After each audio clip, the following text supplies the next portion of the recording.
Stories की vast tapestry में जो दुनिया के बारे में हमारी समझ को शेप करती है, देवी की कहानी एक यंग लेडी सती से शुरू होती है। वह हेड कोई महिला नहीं थी, वह एक राजकुमारी थी, महान और पावरशाली राजा दक्ष प्रजापति की लाडली डॉटर।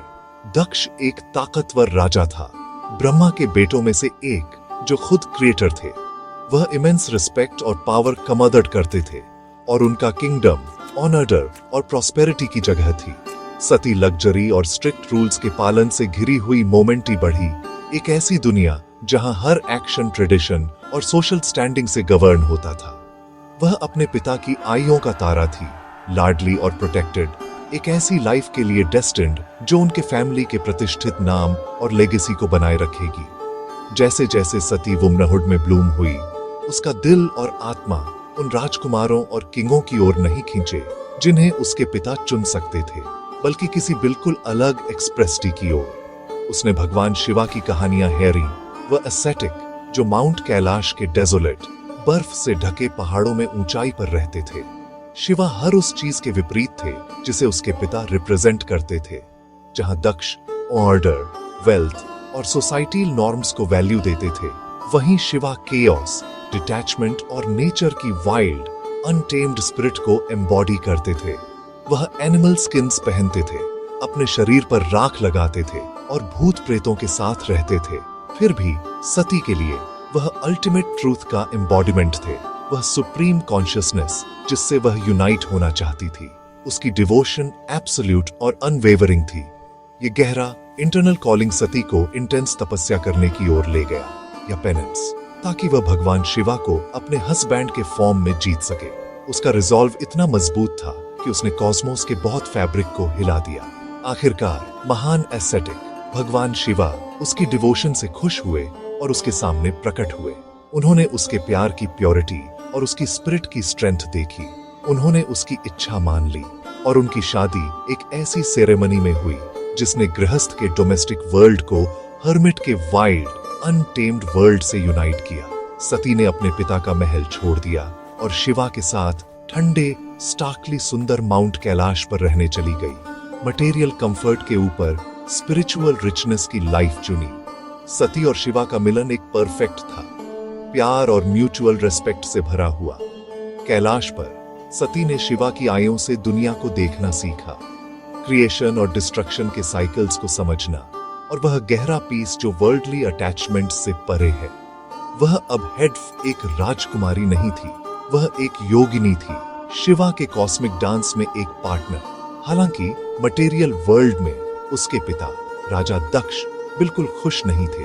वह यह स्वीकार नहीं कर सके कि उनकी रॉयल बेटी ने एक ऐसे वॉन्डरिंग एसेटिक से शादी कर ली थी जो समाज के उन सभी नियमों को धता बताता था जिन्हें वह इतना प्रिय ग्रांटेड थे।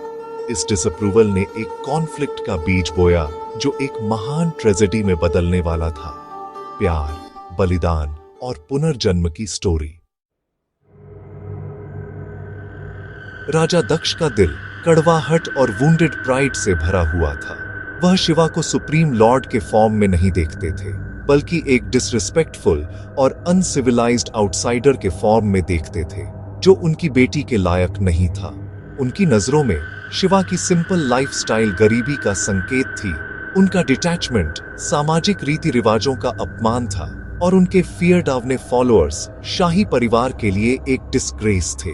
उन्होंने एक ग्रैंड यज्ञ, एक मैसिव फायर सैक्रिफाइस आयोजित करने का फैसला किया ताकि अपनी अथॉरिटी और इंपॉर्टेंस को असर्टेड कर कुट। यह दुनिया की सबसे बड़ी सेरेमनी होने वाली थी, एक ऐसा इवेंट जिसमें सभी देवी डेइटीजों, सेलेस्टियल बीइंग्स, साधुओं और पूरे ब्रह्मथर्ड के किंगों को उन्हें सम्मान देने के लिए इनवाइट किया जाएगा।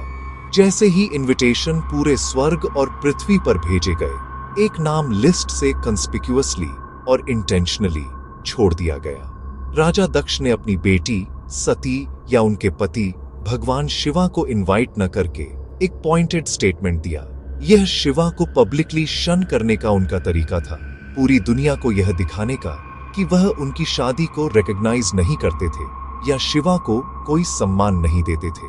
ग्रैंड यज्ञ की खबर दूर दूर तक फैल गई और सेलेस्टियल बीइंग्स ने दक्ष के किंगडम की ओर अपनी यात्रा शुरू कर दी। यह एक्सक्लूजन अपमान का एक डिलिब्रेट एक्ट था, कैलाश के भगवान को अस्वीकार करने की एक पब्लिक घोषणा जो उनके ईगो और रिजिड वर्ल्ड व्यू से फ्यूल्ड थी। माउंट कैलाश पर सती ने सेलेस्टियल चैरियट्स को आकाश में उड़ते देखा। सभी एक ही दिशा में जा रहे थे। उसने सेलेस्टियल म्यूजिशियंस को बजाते हीरा और देवी डेटीजों और उनकी पत्नियों को उनके सबसे अच्छे अटायर में देखा। जब उसने पूछा तो उसे अपने पिता दब्लोवा आयोजित किए जा रहे शानदार याज्ञ के बारे में पता चला। उसके दिल में एक गहरी लालसा जागी। वह एक बेटी थी और एस्ट्रेंजमेंट के बावजूद वह अपने बचपन के घर लाइफे, अपनी माँ और अपनी बहनों को देखने के लिए तरस रही थी। उसे विश्वास था कि एक बेटी को अपने पिता के घर लाइफे के लिए एक फॉर्मल इनविटेशन की जरूरत नहीं होती। अपने परिवार के लिए उसका प्यार स्थिति के बारे में उसके जजमेंट को धुंधला कर रहा था। आशा और नॉस्टैल्जिया से भरे दिल के साथ सती भगवान शिवा के पास वेंट।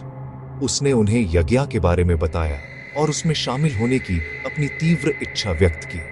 उसने उन्हें समझाने की कोशिश की कि उसके पिता निश्चित फॉर्म से उसका स्वागत करेंगे। भगवान शिवा सर्वज्ञ होने के नाते ट्रूई लाइफ थे। वह दक्ष के इरादों और सती का इंतजार कर रहे दर्द को समझते थे। उन्होंने उसे धीरे से रोकने की कोशिश की, ये समझाते हुए कि किसी ऐसे इवेंट में शामिल होना जहां किसी को इनवाइट नहीं किया गया है, खासकर जब होस्ट बुरी भावना रखता हो, तो केवल अपमान और दुख ही रिसीव। उन्होंने उसे न लाइफे की सलाह दी, लेकिन सती का अपनी मातृभूमि के प्रति फीलिंग्सत्मक पुल इतना पावरशाली था कि उसे तर्क या चेतावनी से नहीं बदला जा सकता था।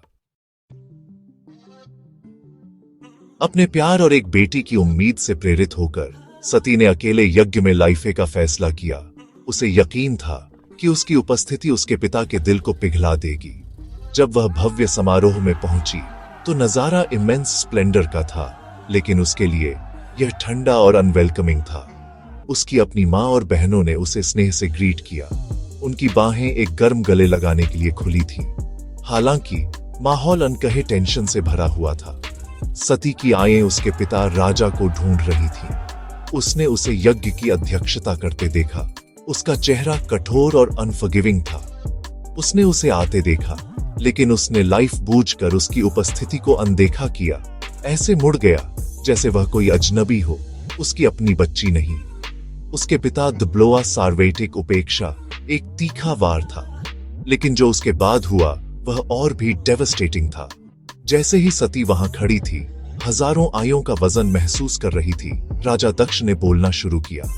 उसने अपनी आवाज ऊंची की ताकि सभी असेंबल्ड मेहमान सुन सकें, और उसने भगवान शिवा पर निर्देशित अपमान की एक टायरेड शुरू कर दी। उसने शिवा के चरित्र को बदनाम किया, उनकी उपस्थिति का मजाक उड़ाया, उनकी वंशावली पर सवाल उठाया और उन्हें श्मशान घाटों का एक इम्प्योर ड्वेलर कहा। उसने शिवा को एक आउटकास्ट करार दिया, डिग्निफाइड डीटीजों और किंगों की कंपनी में रहने के अनवर्दी। हर शब्द एक जहरीला तीर था जो उस पति पर निशाना साध रहा था जिसे सती अपनी जान से ज्यादा प्यार करती थी। सती जमी हुई खड़ी थी। उसके पिता दब्लोवा बोले गए हर जहरीले शब्द से उसका दिल टूट रहा था। मेहमान, देवता और आर्शी साइलेंट रहे। कोई भी पावरशाली राजा दक्ष के सामने खड़े होने की हिम्मत नहीं कर रहा था।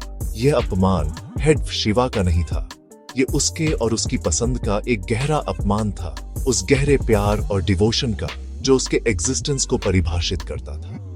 दर्द और अपमान असहनीय थे। उसने अपने पिता को देखा, और एक प्यार करने वाले माता पिता को नहीं, बल्कि अहंकार और एरोगेंस से अंधे हुए एक आदमी को देखा। उसने महसूस किया कि यहाँ आकर उसने अनलाइफे में एक ऐसी स्थिति पैदा कर दी थी जहां उसके लवे पति को सार्वेटिक फॉर्म से इंसल्टेड किया जा रहा था। तीव्र एंग्विश और क्लैरिटी के उस पल में सती ने एक गंभीर प्रतिज्ञा की।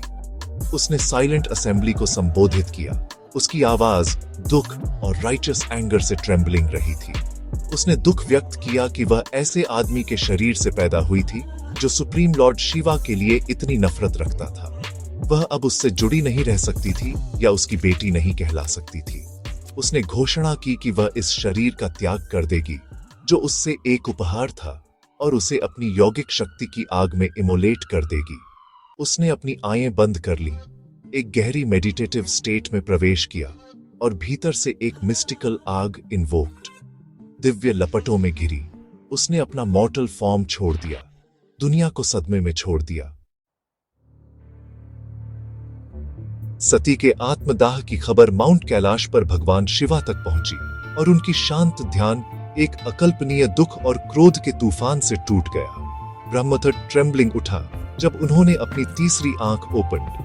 अपने क्रोध से उन्होंने वीरभद्र का भयानक फॉर्म बनाया, एक इमेंस शक्ति वाला प्राणी, और उसे दक्ष के यज्ञ पर जाकर उसे पूरी तरह से नष्ट करने का आदेश दिया।